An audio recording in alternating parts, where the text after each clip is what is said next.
Hey, all right, everybody. This is Dr. Scott Uhal here with another virtual coffee chat, and I'd like to say thank you for taking your time today. And we're actually going to talk about some things that you all have asked about.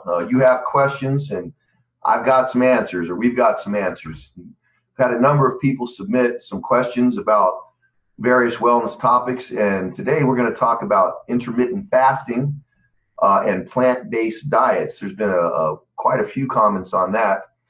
So we're going to break into that and see what's going on with all these. The reason, let me get the screen here. There we go. All right, like I said, intermittent fasting, plant-based diets. What exactly are these diets and what are the benefits? Some of these diets come down the pike all the time. So we're going to discuss these in a little bit more detail and then follow up next week with a little bit more information on them. So like again, a quarter hour of wellness power, we can get after it. Before I go, I want to just again mention the difference between myself, a doctorate of health promotion, and then a medical doctor or a doctor of osteopathy, a DO. Medical doctors use blood work, they use x-rays, they use all kinds of things to try to help manage chronic disease or disease that's been diagnosed that takes years to develop.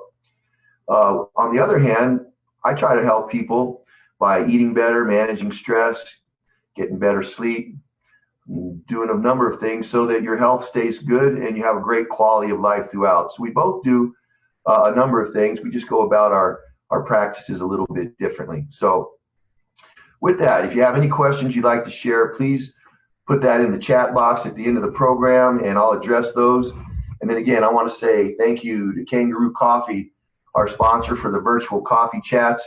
It's great to have you on, and it's a little chilly out there today, so maybe if you stop by, you get yourself a regular good old hot cup of Joe instead of that iced coffee I've been recommending the last couple of weeks. So now, as usual, we have a disclaimer. We're not going to talk much about physical activity today, but I do want to mention that if you're going to start doing stuff outdoors,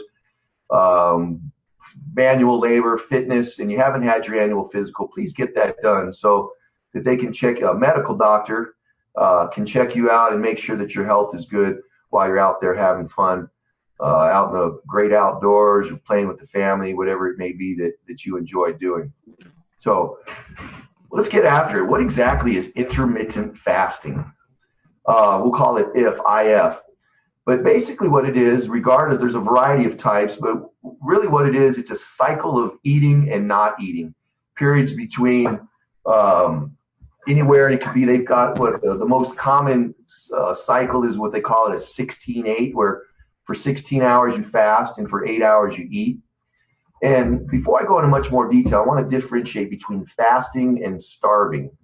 When a body's starving, it really doesn't know where its next meal is going to come from. And so physiology changes. But with fasting, the body recognizes that it's going to eat again, but just not for a little bit. And that behavior changes the way our homeostasis and our metabolism goes. If you remember, I mentioned a lot of times the body can only react to how it's treated. It can't predict. And intermittent fasting kind of changes the physiology around a little bit. And it does have some great benefits. There's some difficulties of it, but we'll talk about those here in just a minute. Now, as I mentioned, there's a 12-12 fast where you eat for 12 hours and you don't eat. They actually even have you eat for a day and you don't eat for 2 days. So there's a variety of that going on. But again, the difference is it's a fasting. It's not a starvation. And people have fasted for thousands of years. Tons of benefits of that. Lisa Camarillo last time told us a little bit about fasting and the health benefits when we were going over yoga.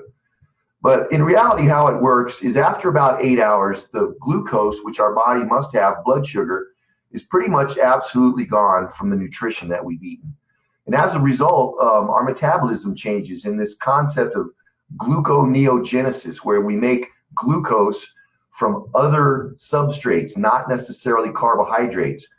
Now, we talked about the stress response of just recently, and cortisol and adrenaline are part of that flight or flight response.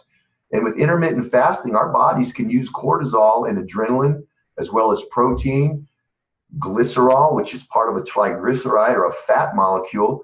Our bodies can use that and convert glucose and continue us metabolizing, because we must have blood sugar to do these, let's have blood sugar to metabolize. And one thing I do want to mention that's really important about intermittent fasting is they want you to integrate your sleep during your fasting window. So if you've got a 16-hour fast window, get 8 hours of that of your sleep, and then you have another 8 hours. Basically, you can skip your breakfast and then have a lunch, snack, and a dinner before 8 o'clock, and that would qualify and fit within those parameters of the fasting versus eating concept. So what are some benefits of intermittent fasting? Well, first of all, intermittent fasting as a weight loss program, as a diet plan, hasn't really been around all that long, a few years. Now, fasting, like I said, it's been around for thousands of years. But integrating this into our daily plan is kind of new. And if it's practiced faithfully, you can generate a lot of benefits from that. For example, you may not have heard of oxidative stress, but believe it or not, us just breathing in oxygen and metabolizing oxygen in an aerobic fashion causes free radical or cellular stress, cellular damage to our bodies. And that's what's known as free radicals. We talked about that in an earlier chat. And we need to actually eat antioxidants. Antioxidants can offset the damage that free radicals make. And antioxidants come from the foods we eat. The brighter the color, the darker the color, the more antioxidants are in food. So we've mentioned vegetables, onions, peppers, broccoli, things like that are very high in antioxidants. And we need to eat those so that the cellular war between free radicals and antioxidants is in our favor. Now, intermittent fasting can slow the aging process. I think that has a lot to do with you're eating lower total calories in most instances on this kind of a diet.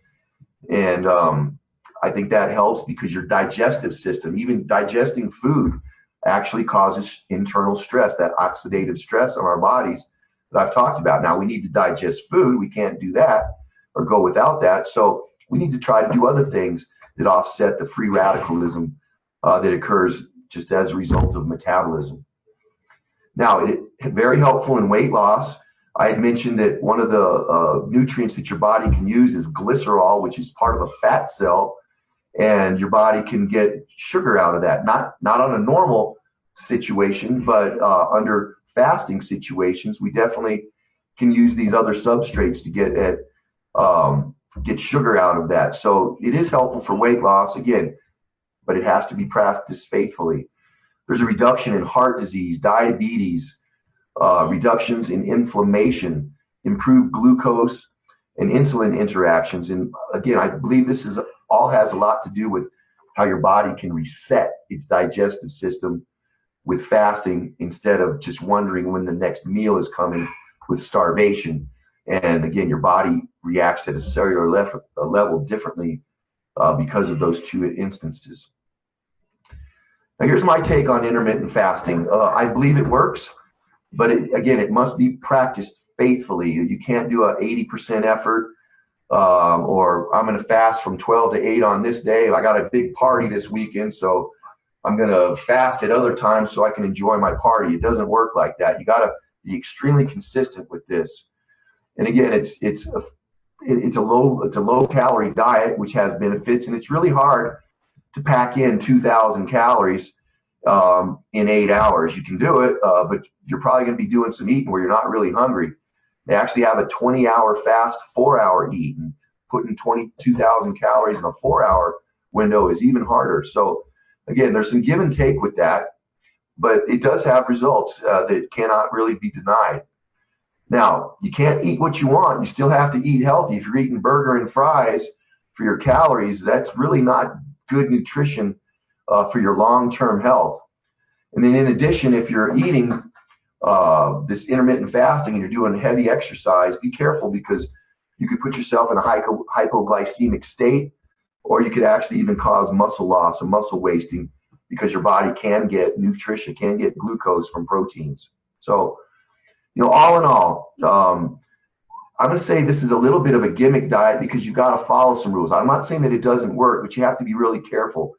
If you can't manage stressors involved eating, social stressors, environments, I probably wouldn't recommend this diet to you. But if you've got good discipline, it might be something that's to your advantage.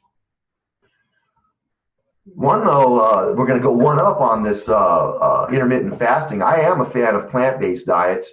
I've been a big fan of it for years. You've probably heard of this a number of years ago as the Mediterranean diet, or maybe the South Beach diet. That was popular a number of years ago. But what a plant-based diet is, it's made up almost exclusively of foods that are made from plants. You use vegetables, fruits, grains, seeds, legumes, which is a kind of bean. You can use nuts, certain oils are around, but you don't omit, but you strongly minimize animal products, including dairy. So that's things like cheese, butter, sour creams. And in reality, what you're doing by minimizing the animal products is you're dramatically reducing saturated fat, cholesterol, and some of the other quote unquote bad things that are in animal products. Animal products in and of themselves aren't bad, but in excess, probably just like anything, they can be harmful. But with the plant-based diets, you can really get a lot of your phytonutrients, your antioxidants. You minimize some of your free radicals that come from the red meats, and you dramatically increase the nutritional quality. I've mentioned raw foods in the past. Again, go to your produce section and get those kinds of foods. Integrate those into your diet. And real quickly, I've got some software that if you would like to see the quality of your diet, we can analyze your nutritional profile and kind of look and see where you're at with these antioxidants, with these saturated fats and the cholesterols. So I'd like to throw that out there.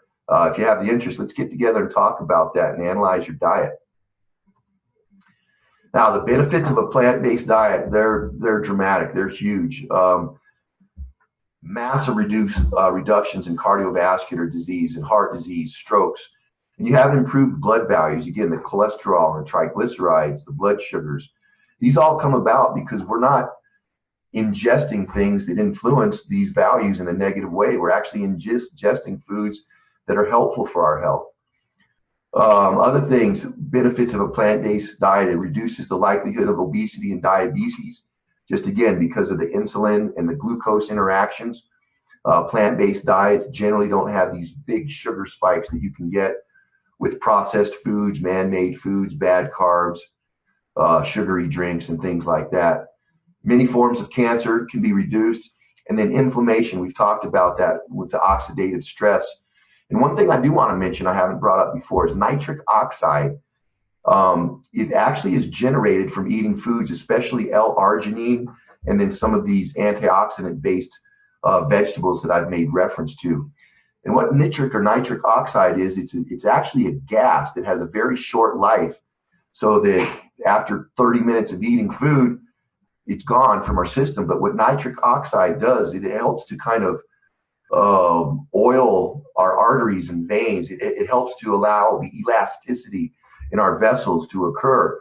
And again, without eating certain foods, this phenomena doesn't occur. It leads to hardening of the arteries. And then again, a lot of people have heart disease, but don't have cholesterol issues. And it's this inflammation that might be the problem that's going on. So think about a plant-based diet. Now, be careful real quick with some of these protein plant-based diets.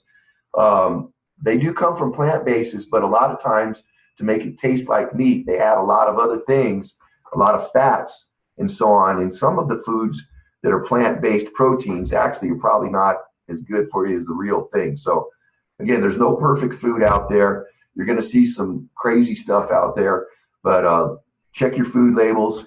And if you see a lot of foods that have like medical names or medical stuff on it, like maltitol and sorbitol, you might not want to get that particular plant-based protein food. But all in all, you get a better immune response, great source of antioxidants. I mentioned that. Better digestion and absorption of nutrients, believe it or not. It's hard for our bodies to metabolize animal proteins. And if you don't chew your food well, that makes it even harder. I mentioned the nitric oxide.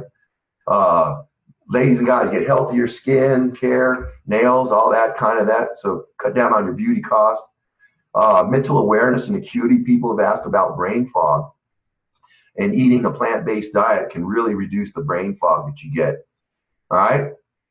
Now, one thing I want to mention, kind of summarizing today's conversation, there's a a documentary that came out in 2011. It was called Forks Over Knives. And Lee Fulkerton goes into great detail about the influence that animal-based products have, the man-made nutrients for preserving food, to extend the shelf life of particular foods. And these do, again, have an influence in our health. And a lot of these can cause that inflammation that I've referenced. And then he goes in and talks about how plant-based diets can actually reverse the ill effects of some of these foods that we talk about. So if you have an hour and a half, you can check this out on Netflix. It's sensationalized a little bit, don't get me wrong, but I'm in agreement with a lot of this. I try to eat plant-based to a certain degree, but I also still like Wendy's and Big Macs and my Junior Frosty every now and then. So don't eliminate things, but again, we can dramatically influence our quality and good health by the foods that we eat. So just something I wanted to throw that out to you. Now, got a couple chats. If you have anything you'd like to say, please let me know. Someone's already read the book. I think Polly's read it. She enjoyed it. So how would you suggest getting the right amount of protein with a plant-based diet? Well, again, the nutrient need doesn't really change, but to make sure you get all your essential amino acids, and that's, again, the building blocks of protein, I would encourage you to mix a bean with a grain. So things like red beans and rice, jambalaya, shrimp creole, things like that. That's a great thing to add to your diet. Now, covered those couple of questions. We're going to continue our conversation and talking next week about bad foods, healthy lunch ideas. We're going to integrate some of these plant-based diet ideas into these concepts. So next week, a continuation of what we're talking about. I'm looking forward to it. I've been doing a lot of research and I'm learning a lot of stuff also.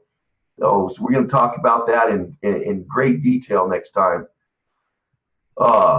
Cajun, there we go. I've spent a lot of time in Louisiana. I'm all for it. So great ideas, red beans and rice. Kale smoothies, there's a great one. Get your nutrition in a fruit smoothie in the morning, get your kale smoothies at night. And that's great nutrition too. A dark leafy green vegetable. Kale is great. It's got a lot of fiber in it too. You might have to chew it a little bit, but hey, great comments. And I'm running out of time actually, but send me some ideas you might have at suhall@philarm.com. And if you got some ideas for next week's chat, we'll try to integrate that into the program. Hey, but thanks again. Quarter hour wellness power coming your way. Got one more chat. Let me see if I can get that. Hey, you're very welcome, Susie. I appreciate everyone's time. God bless. Be safe. And wear your mask. Go Air Force. God bless everyone. Take care.